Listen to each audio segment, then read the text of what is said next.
this edition of our election tracker, we are looking at the constituency of Nagpur. And if you're wondering where I am, this, as per locals and Maharashtra Tourism Department, is the 0 point. It's called the 0 miles. As per them, this is the central point geographically of India. All distances in British India were measured from this point, which is in the heart of Nagpur city. So in that sense, I am coming to you right now from Hindustan ka dil, the heart of India. So what is heart of India really thinking?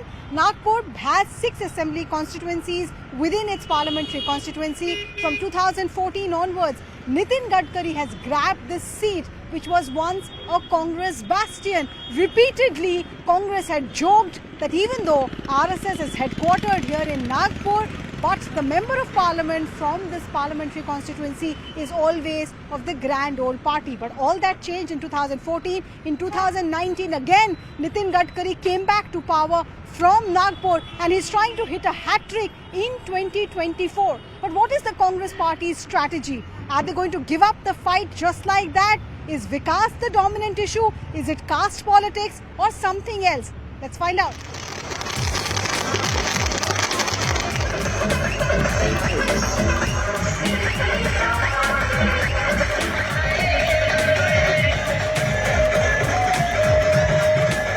The first phase of general elections of 2024 is coinciding with a number of festivities. There is Ram Navami, there is the start of the Hindu New Year, there's Eid, and of course, if you are in Maharashtra, there is Gudi Padwa. We've caught up with a Gudi Padwa procession here in Nagpur, and while this is a religious festivity and celebration that is going on, let me utilize this opportunity to ask some of these people here as to how they're going to celebrate the festival of democracy on the 19th of April.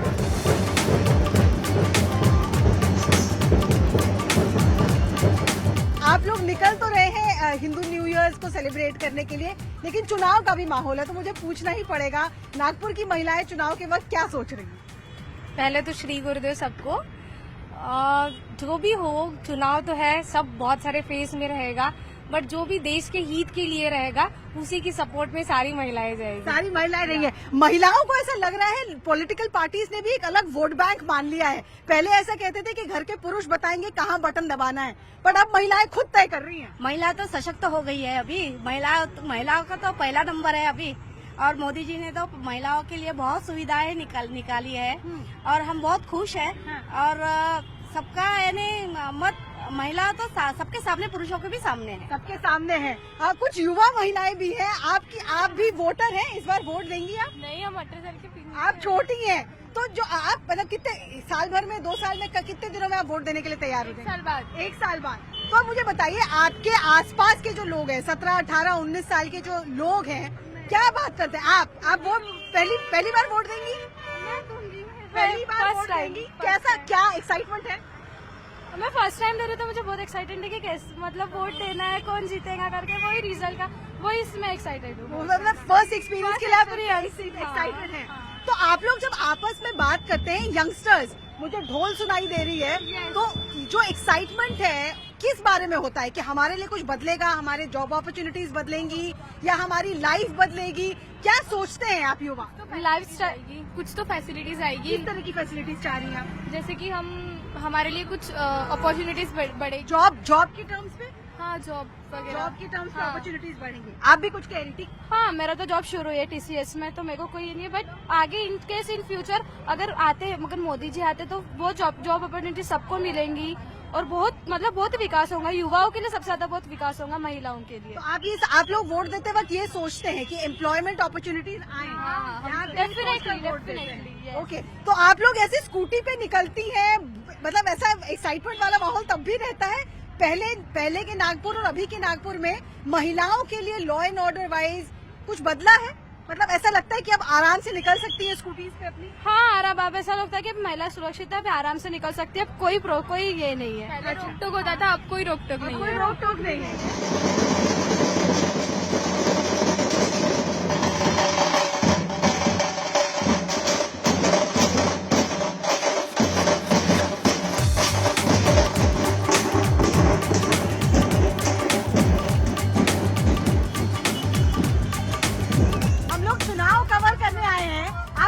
ये छत्रपति का image अभी भी voters को influence करता है क्या? उनके दिमाग में आता है कि छत्रपति जैसा महाराष्ट्र दोबारा बनना चाहिए, हिंदुस्तान दोबारा बनना चाहिए? डेफिनेटली हमारा देश सनातन धर्म से बिलोंग करता है और हमारा राष्ट्र अभी जिस गति में है और जिस स्थिति में है, मैं डेफिनेटली चाहता हूँ कि हमारी संस्कृति जो है और पुनर्जीवित होनी चाहिए और वो हो रही है। अच्छा, महाराष्ट्र में जो छत्रपति के वंशज हैं, भोसले परिवार है और बाकी लोग जो हैं, उनसे आपकी क्या उम्मीद है? उनसे आप क्या चाहते हैं? क्योंकि बहुत सारे नए नए टुकड़े बन गए हैं, शिवसेना का टुकड़ा हो गया है, एनसीपी का टुकड़ा हो गया है, और वो तो उनसे आप क्या चाहते हैं? मैं बस सभी से यही चाहता हूँ कि अपनी संस्कृति को पहचाने, उसके बाद जो रक्षा है वो सारे स्टेजेस पे रक्षा हो जाएगी। दलित ज्यादा कांग्रेस की तरफ से जाएगा गडकरी हाँ। तो ये पिछले 2 टर्म यहाँ आपके सांसद के खिलाफ आपके विधायक खड़े हो रहे हैं, कांग्रेस के विधायक आपके सांसद को चैलेंज कर रहे हैं। क्या आपको लगता है सांसद और विधायक का अभी तक का रिपोर्ट कार्ड कैसा रहा है? कौन पास है, कौन फेल? हमारे सांसद जी नितिन जी गडकरी, ये 2014 के बाद में नागपुर का जो चेहरा मोहरा बदल गया है और इतना बड़ा इंफ्रास्ट्रक्चर बना है। यदि मैं कहूँ कि 2014 के पहले कोई आदमी आता और बाद में अभी आता तो उसको नागपुर ही नहीं समझ में आता। उनका रिपोर्ट कार्ड तो 100 में से 100 है, किंतु विकास जी ठाकरे भी खड़े हैं, पर मुझे नहीं लगता कि उनका कुछ हो पाएगा। कि जिस प्रकार से नितिन जी ने काम किया है, और यहाँ पे नहीं पूरे विदर्भ में नहीं पूरे भारत में उनका नाम है, तो हमारे लिए ये सपुत्र है भारत के, हमारे नागपुर के। 100% ये सीट नागपुर की उनकी इस बार अच्छे मतों से जाएगी, ऐसा मुझे लगता है। गडकरी साहब तो चुन के आने वाले हैं, और वो बेरोजगारी के लिए लड़ने वाले हैं। बेरोजगारी एक बड़ा मुद्दा है और किसानों का मुद्दा बहुत जरूरी है। सांसद के काम से तो आप लोग बहुत खुश लग रहे हैं और चाह रहे हैं कि सांसद दोबारा चुनकर आए, तो क्या नागपुर का विकास पूरी तरीके से सांसद के ही भरोसे हो रहा है या महाराष्ट्र सरकार की तरफ से भी आपको कुछ उम्मीद है? महाराष्ट्र सरकार के परफॉर्मेंस के बारे में क्या कहेंगे? मुझे तो लगता है कि सबसे ज्यादा नागपुर को अगर फायदा हुआ है तो वो गडकरी साहब यहाँ के होने के कारण हुआ है।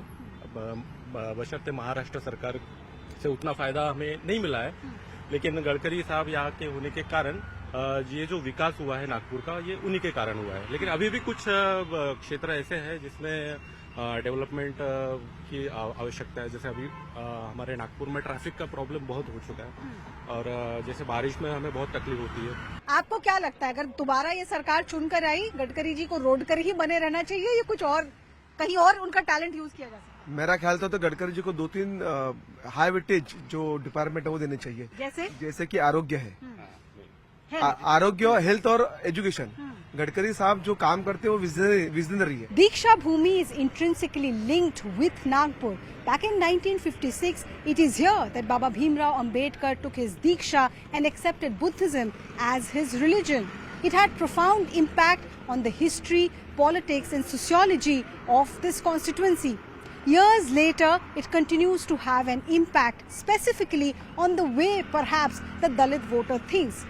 You know, there are about 22 lakh voters in this constituency. Rough estimates by experts seem to suggest that Dalit plus Muslim voters would comprise about 8 lakhs. Then there is the Kunbi factor. Kunbis, along with another smaller community called the Telis, could be about 6 lakh. It is this arithmetic, this consolidation of various communities that the Congress is attempting to pose a challenge to the Bharatiya Janata Party. यहाँ नागपुर की जनता क्या सोच के vote दे रही है? जाति पे, धर्म पे, कैंडिडेट का चेहरा देखकर या कोई और विकास जैसा मुद्दा? विकास तो नागपुर में सिर्फ हुआ है रोड का, बरोबर। उसके बाद में अगर नौकरी की बात बोलते हैं तो नौकरी नागपुर में कोई देने वाला नहीं। सेंट्रल से बोलते हैं कि नौकरी आती है, लेकिन सेंट्रल से कोई नौकरी नहीं आती, स्टेट से कोई नौकरी नहीं आती है। बेरोजगारी यहाँ पर में इतनी बढ़ गई है कि यहाँ पर में चोरी चकारी जो बोलते हैं वो बढ़ गई है। क्राइम नागपुर में बढ़ गया है। और आपको ये बताना चाहूँगा कि कोई भी आदमी खाना खाने के लिए, कमाने के लिए जो निकलता है तो उसका पेट भर खाना यहाँ पर में कुछ होता नहीं। आपसे पूछती हूँ, जो ये स्लोगन देते हैं सबका साथ, सबका विकास, सबका विश्वास, आपको निजी जिंदगी में दिखता है कि सबको साथ लेकर आपके प्रतिनिधि चलते हैं, सरकार आपको सबको साथ लेकर? नहीं, सरकार तो साथ में किसी को लेके नहीं चल रही है। सरकार जो है अपना पेट भर रही है। यहाँ जो आप लोगों के महिलाओं के लिए भी सरकार कह रही है कि हम बहुत कुछ नए योजना लाए हैं, आप लोगों के बैंक अकाउंट में पैसा डलवा रहे हैं, आपको उज्ज्वला योजना के तहत गैस सिलेंडर कम कीमत पे दे रहे हैं। तो आप महिलाओं की जिंदगी बदली है क्या? आपकी जिंदगी बदली है? आपके अकाउंट में पैसे आते हैं, आपको गैस सिलेंडर मिलता है? नहीं कुछ नहीं आते, और तित्या पुर्ते देते हैं और बाकी नहीं देते, लालूच बताते नहीं देते।